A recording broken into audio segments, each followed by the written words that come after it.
It's secret time. Halo guys, kali ini kita mau bawain request dari salah satu family seeker, yaitu cerita mengenai Tony Leung Ka-fai. Jangan kebalik ya sama Tony Leung yang satu lagi. Kalau Tony Leung yang satu lagi itu namanya Tony Leung Chiu-wai, badannya lebih kecil. Kalau Tony Leung Ka-fai itu badannya lebih gede, jadi dijulukin namanya Tony besar. Nama dan panggilan ini sesuai dengan usia dan tinggi badan masing-masing ternyata ya guys ya. Nah, sebelum kita masuk ke detail ceritanya mengenai siapa sih Tony Leung Ka-fai ini, seperti biasa gue mau mengingatkan ke Family Seeker untuk bantu share-share video kita dan juga pencet tombol like-nya. Oke guys, mainkan.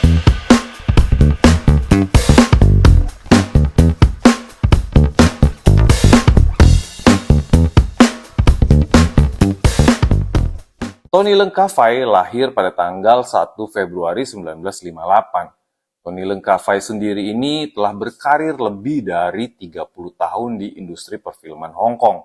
Sampai-sampai memiliki julukan aktor 1000 wajah. Wah, keren ya, berarti dia punya prestasi tersendiri nih guys ya. Film debutnya itu berjudul Burning of the Imperial Palace di tahun 1983. Wah, udah lama juga ya ternyata ya. Di sini ia mendapatkan peran utama nih guys. Setelah itu, ia tampil lagi di film yang berjudul Listening to the Government Behind the Curtain. Nah, film inilah yang membawa ia ke puncak karirnya sekaligus kehancuran karirnya. Wah, kenapa bisa gitu ya guys ya? Jadi gini nih ceritanya. Pada saat itu, mayoritas penikmat industri perfilman Hong Kong itu adanya di negara Taiwan. Tapi ternyata hubungan antara Taiwan sama China pada saat itu lagi tegang-tegangnya. Sama nih kayak saat ini ternyata hubungan antara China dan Taiwan tuh nggak pernah harmonis. Jadi seluruh industri perfilman Hong Kong harus mematuhi aturan untuk menjauh dari China, dan aktor yang bolak-balik antara Hong Kong dan China itu beresiko kena ban alias kena, ya kalau kayak sekarang tuh mirip cancel culture lah, tapi ini versi peraturan pemerintah. Nah, si Tony ini malah bersikap patriotik nih ya, saat itu dengan menolak menulis surat permintaan maaf atau penyesalan karena telah melanggar peraturan tersebut, dan mengeluarkan statement malah kayak gini nih dia ngomongnya, "What's wrong with me?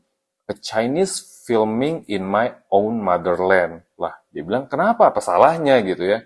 Nah, tapi ini kan beda guys, ini kan ada konflik antar negara, jadi kita nggak bisa seenaknya ya. Langsung aja nggak pakai lama nih, Taiwan Cultural Affairs Bureau meminta Hong Kong untuk melarang semua film yang ada Tony Leung Ka-fai ini ditayangkan dimanapun. Jadi langsung kena ban, baik yang sudah tayang maupun yang belum tayang itu pokoknya nggak boleh beredar aja. Bukannya menyesal, Tony ini tetap kekeh malahan ya guys ya. Kalau dia tuh ngerasa bahwa dirinya tuh nggak salah. Dia bilang, ini sebenarnya prinsip di mana dia nggak akan tunduk atau mengalah kepada siapapun, bahkan negara orang guys. Waduh, nekat nih emang ya. Gue akuin dan acungin jempol lah ya nyalinya ya. Tapi ya karena memang dia ini seorang aktor yang berbakat, jadi nggak butuh lama untuk Tony ini untuk bisa bangkit lagi. Setelah itu, dia tuh sempat kerjasama bareng Chow Yun-fat di 3 film yang berjudul Prison of Fire di tahun 1987, lalu ada A Better Tomorrow 3 di tahun 89, dan yang terakhir itu Family Seeker pasti pada tahu nih ya, judulnya itulah God of Gambler's Return di tahun 1994. Dan rata-rata filmnya ini memang cukup berhasil guys, jadi memang dia ini bisa kondang lagi ya. Ngomong-ngomong soal karirnya yang tadi kita udah panjang lebar nih ya, ternyata karir Tony ini juga yang membuatnya jauh dari keluarganya nih guys. Bahkan ada yang bilang, ia itu sampai-sampai menelantarkan keluarganya gara-gara terlalu fokus dalam berkarir. Dalam sebuah acara variety show yang namanya Infinite Transcendence Class, Tony ini sendiri mengakui bahwa ia itu terlalu bekerja keras sampai-sampai mengabaikan keluarganya. Jadi pernah nih, ada saat di mana ia tidak menemui putrinya selama 3 tahun lamanya, sampai-sampai sang putrinya ini tidak mengenali dia itu siapa. Nah, kita bahas sedikit nih tentang kisah pernikahan Tony. Kenapa sampai putrinya nggak bisa mengenali papanya sendiri. Jadi Tony ini menikah dengan istrinya yang bernama Chiang Jianyan di tahun 1987. Pernikahan mereka tuh sebenarnya super langgeng dan jauh dari gosip. Dan dari pernikahan ini, mereka itu dikaruniai anak kembar yang bernama Lang Yingchen dan Liang Qingxi. Sebenarnya bisa dibilang Tony ini adalah pria yang super baik dan super bertanggung jawab loh guys. Jadi dia ini benar-benar mencintai istrinya dengan sepenuh hati. Nah, jadi gini ceritanya. Jadi ketika anak kembarnya ini lahir, karirnya itu lagi di masa hiatus, alias lagi nggak banyak kerjaan kali ya, dianya lagi nggak kerja lah istilahnya guys ya. Jadi ya itu sebenarnya harus bisa menghasilkan uang untuk istri dan anaknya kan. Jadi yaitu berusaha mencari pekerjaan sampai-sampai dia itu kerja gila-gilaan saking kerja kerasnya dan nggak ketemu anaknya selama 3 tahun. Kalau pada zaman itu kita tuh cuma bisa teleponan pakai telepon biasa. Beda sama zaman sekarang kita bisa video call. Jadi selama 3 tahun itu Tony dan sang istri dan anak-anaknya itu hanya bisa kontek-kontekan lewat telepon. Sampai setelah 3 tahun, akhirnya ia kembali ke rumahnya dan menemui anak-anaknya.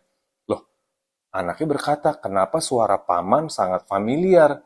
Kan kami tidak pernah bertemu dengan paman. Waduh, nyesek banget sih guys kalau jadi seorang bapak ya, sampai anaknya sendiri tidak bisa mengenali bapaknya.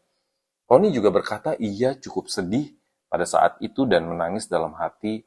Kalau misalkan dia bisa melihat ke belakang, memang dia akan menyalahkan diri sendiri dan menyesali gara-gara pekerjaan ia sampai-sampai harus meninggalkan dan melantarkan anak-anaknya. Dan dia tuh melewatkan banyak pertumbuhan putri-putrinya ini. Sampai-sampai si putrinya nyangka dia ini orang asing ya nggak guys? Nah kalau dari kisah Tony ini, kita bisa ambil sebuah pelajaran ya. Mungkin ya kalau sebagai seorang cowok nih ya, sebagai pribadi gue juga, memang tanggung jawab untuk keluarga itu sangat penting. Dan nggak boleh lupa sampai sama keluarga ya. Tapi ya jangan sampai-sampai ninggalin keluarga sampai 3 tahun juga ya guys ya. Ya, itu mah pendapat masing-masing ya, balik lagi ke kondisi orang masing-masing. Ya nggak guys? Oke guys, cukup cerita mengenai Tony Leung Ka-fai ini. Semoga bisa menyenangkan family seeker yang request. Oke? Kalau misalkan kalian ada masukan atau mau request mengenai siapa untuk kita ceritakan, ketik-ketik di komen. Oke guys?